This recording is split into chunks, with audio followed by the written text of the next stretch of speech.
नमस्कार बंधुरा रसनालये आपनादेर सबाइके स्वागत। आमार आजकेर रेसिपि हलो एग चिली। भीषण कम समये खूब सहजेई आमरा बाड़ीतेई बानिये फेलते पारबो एई एग चिली एकेबारे रेस्टुरेंटेर स्वादे। आर एटा खेतेও किन्तु हय असाधारण। तो এই এগ চিলি বানানোর জন্য প্রথমেই আমি এখানে নিয়ে নিয়েছি সেদ্ধ করা ডিম।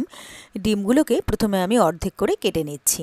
তারপরে এই অর্ধেক ডিমগুলোকে আরও অর্ধেক করে কেটে নিলাম, অর্থাৎ এক একটা ডিমকে 4 টুকরো করে কেটে নিলাম।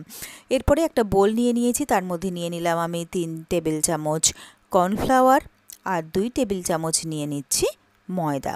এরপরে দিয়ে দিচ্ছি এর মধ্যে স্বাদ মতো নুন, আর দিয়ে দিচ্ছি হাফ চামচ লাল লঙ্কার গুঁড়ো, আর দিয়ে দিচ্ছি 1 চা চামচ সেজওয়ান সস।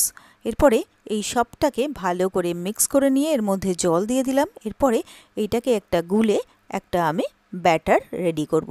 তবে ব্যাটারটা কিন্তু একদম ঘনও হবে না আর একেবারে কিন্তু পাতলাও হবে না। তো ঠিক এই রকম ব্যাটারটা রেডি করে নিতে হবে।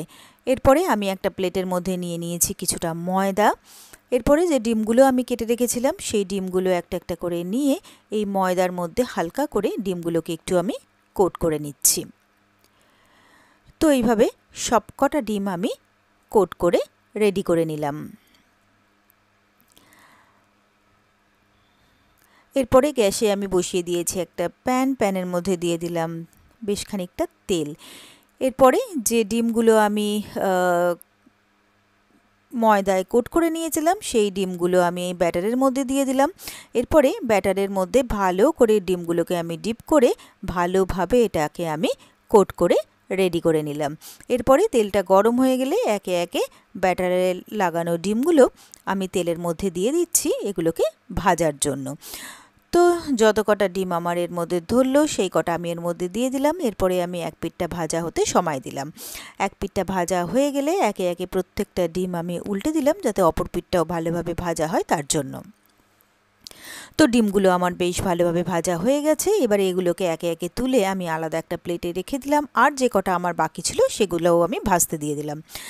এর মধ্যে আমি একটা সস রেডি করে নেব। তার জন্য আমি একটা বোলের মধ্যে দিয়ে দিলাম 2 টেবিল চামচ টমেটো সস, দিয়ে দিচ্ছি 1 চা চামচ শেজওয়ান সস, দিয়ে দিলাম 1 চা চামচ হট চিলি সস। এরপরে দিয়ে দিচ্ছি 1 চামচ সুইট চিলি সস, দিয়ে দিচ্ছি 1 টেবিল চামচ ডার্ক সয়া সস। এরপরে দিয়ে দিচ্ছি 1 চামচ ভিনিগার। এরপরে এই সবটাকে ভালো করে মিক্স করে নেব। এর মধ্যে দিয়ে দিলাম একটু জল। এবারে ভালো করে মিক্স করে এই সসটাকে আমি রেডি করে নিচ্ছি। তো এই সসটা আমার রেডি হয়ে গেল। এদিকে আমার এই ডিমগুলোও ভাজা হয়ে গেছে, এগুলোকে আমি তুলে আলাদা প্লেটে রেখে নিলাম। আর একটা প্যান বসিয়ে দিলাম, তার মধ্যে আমি দিয়ে দিলাম 2 চামচ সিসেম অয়েল।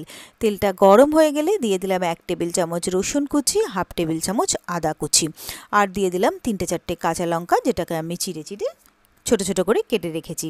তো এই সব কিছু আমি একটুক্ষণ ভেজে নেব, তবে কোনোটাই কিন্তু লালচে করে ভাজা হবে না, সবটাই হালকা করে ভেজে নিচ্ছি।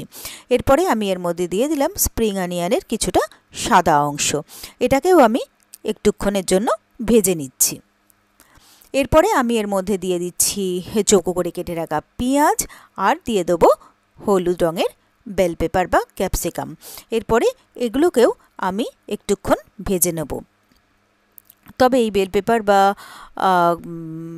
পেঁয়াজ কিন্তু একদম নরম করে ভাজবো না, এমনভাবে ভাজবো যাতে এটা যেন ক্রিস্পি থাকে।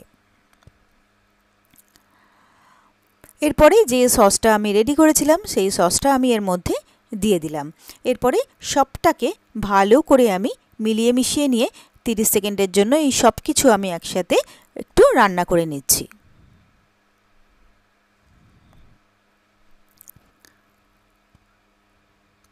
তো আমি সবটাকে একটুক্ষণ রান্না করে নিলাম।